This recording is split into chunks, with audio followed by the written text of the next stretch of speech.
we do without critters. Hey, Lucy. The weird noises you're hearing are Buddy eating his dinner finally at 2 a.m. in the morning. I started out my day today like I did yesterday. I come upstairs and I hear wings fluttering. Now, we don't have any birds. We have 2 dogs and 2 cats. And one of the cats is a tripod, so she just basically hangs out downstairs in the bedroom. But the other cat does like to go out and find small creatures and bring them into me. Such gifts. And they're always alive when she brings them. So I don't know if these were birds that got away from her and had just been flying around inside here for a couple of hours until I got up here to send them to freedom. But we have these huge, well, not huge, but 2-story vaulted ceilings here in the entryway all the way to the back of the house. And on either side of that are these large trapezoid windows.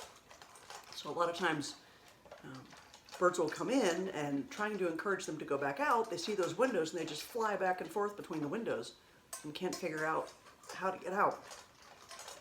Finally, I open the sliding glass door and they eventually figure out that there's fresh air out there, and off they go. So over the years, I have rescued many a critter, most of whom, if not all of whom, were brought in by my cats. Buddy, down in front. Hey, horse. All right. So I've rescued everything from bunnies to bats, squirrels, chipmunks, a couple of flying squirrels, which were fascinating and very hard to catch. A couple of snakes. I'm not quite sure they got rescued. I think they got disposed of, if you will. Hey. Hi. But I can't imagine my life without critters. Do you have any critters? I think that was the first thing I did when I bought my first house. My roommate, who was renting the lower part of my house, she and I went to the local animal shelter, and we each picked out a cat. So we had 2 cats, and then she wanted a dog, and she got a dog, and then she brought home a kitten, and then she got married, and I acquired her cat, Putty.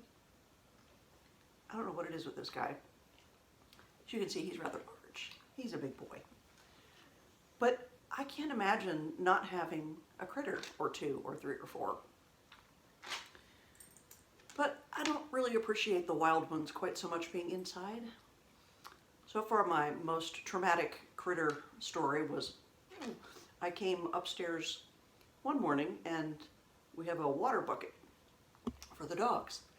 And as I walked past the water bucket on my way to let the dogs out or get laundry or something, in the back of my mind I thought, something odd was there. And I backed up, and on the edge,